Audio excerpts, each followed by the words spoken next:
Zdraví všechny Raxnary a Raxnarky. Dneska si ukážeme, jak si stáhnout vlastný server do Minecraftu, čiže internet, to je jedno, to je už na vás, aký si dáme. Dobrý má. Safra! Jak to vidíte? Prosím, že to vidíte. Dáme to radšej takto. Tak, aby ste to videli, takhle. Napíšeme si www.kra.sk. Tak to by to mělo být.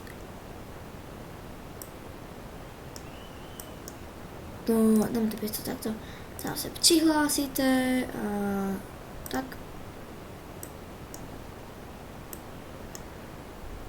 Tak.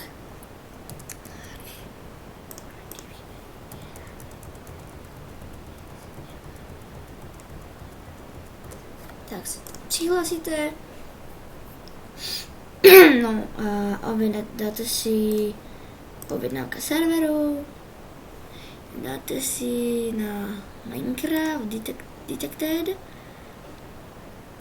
Dáte si objednat. A zase dáte Minecraft Detected. To si vyberete. Minecraft Crafbucket, to si necháte. A naozaj si Crafbucket. Ak chcete verzie, chcete na 5. 4. Zaber mi to z miesta nevadí. Jo. Ale to je objednat server. Lenže mne to už tak nejde, lebo mám málo kreditu. Takže tak se tam musíte zaregistrovat. Počkej, co nám zabudlo, jak se tam zaregistrovat. No, to je hlavní, no, sakra. Zapomněl jsem to, sorry.